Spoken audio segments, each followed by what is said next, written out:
¿Cómo le explico a alguien que la aprobación de emergencia de las vacunas no fue arbitraria? ¿Qué había de cierto en que las empresas tenían inmunidad en caso de que su producto causara daños imprevistos? Bueno, si alguien considera que la aprobación es arbitraria, es alguien que considera que entonces los mecanismos que teníamos las sociedades para controlar y regular la aprobación de los farmacéuticos, de todos los productos farmacéuticos, de todos los fármacos, era la correcta. Entonces las farmacéuticas no estaban haciendo lo que les daba la gana, sino que tenían que seguir una serie de pasos que las legislaciones, los legisladores, los distintos países, las distintas sociedades han ido estableciendo para garantizar la seguridad y el bienestar de las poblaciones. Tienes que partir de esa base. Los mecanismos regulatorios para la aprobación de la venta y administración y receta y uso de los medicamentos eran los correctos. Sí, porque si no aceptas eso, todo lo demás se cae. Todo el resto de la argumentación ya no tiene ningún sentido. Ahora lo que pasó fue que una vez habiendo llegado a parte del camino, se permitió aprobar con una racionalidad bastante sólida, con bases científicas sólidas de que no es muy poco probable que devenga en un desastre, en una tragedia mundial, se aprobó el uso de las vacunas antes de que se terminara el proceso regulatorio que las sociedades habían establecido. Y se hizo por un motivo de emergencia. Verás, estaba muriendo la gente y no había forma de parar la pandemia. Hay muchos medicamentos que por cuestiones de emergencia o por cuestiones de humanidad se autorizan para usarse antes de que se cumplan todas esas regulaciones que los antimedicina dicen que no existen o que no se aplican porque las farmacéuticas mandan en todo. Cuando junto con la alimentación son las dos industrias más reguladas del mundo. Entrados en este caso, se dice, las farmacéuticas dicen, vale, lo vas a probar para uso, pero no hemos terminado de llevar a su extremo las exigentísimas normas que me has impuesto para garantizar la seguridad del medicamento.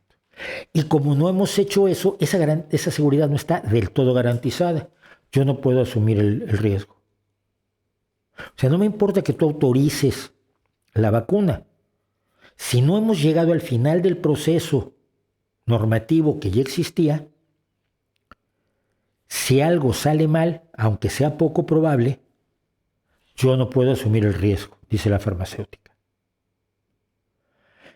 Y a la farmacéutica no le interesa el bienestar de la sociedad, sino su negocio. Lo hace, el bienestar de la sociedad es su negocio, pero no puede asumir ese riesgo y los estados, en cambio, tienen que asumir ese riesgo porque son los que están decidiendo utilizar. Antes de que termine esa normativa que ya habían ellos mismos establecido, ellos están decidiendo utilizar antes la vacuna y por lo tanto el riesgo de los posibles efectos secundarios que finalmente no hubo,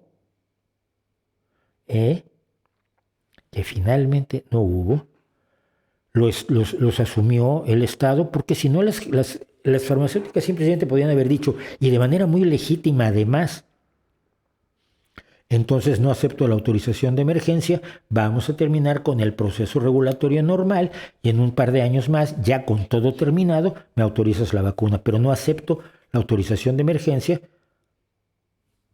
porque yo no tengo ninguna seguridad como no la tienes tú. Hay un riesgo no medido, un riesgo probable no medido.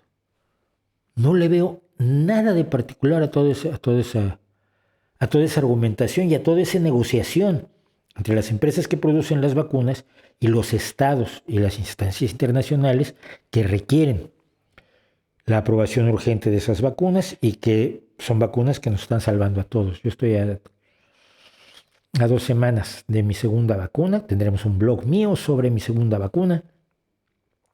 Por lo tanto, estoy a 4 semanas de más o menos sentir que ha salvado la vida. Y si el riesgo lo asumió el Estado, se lo agradezco mucho al Estado porque es su función y no es función de las farmacéuticas. La función de las farmacéuticas fue hacer unas vacunas que necesitábamos todos. Y gracias a eso, por cierto, el otro día en Inglaterra, en un partido de fútbol, la gente se puso de pie para aplaudir a una de las mujeres que ayudó en la creación, que fue fundamental para la creación de la vacuna Oxford.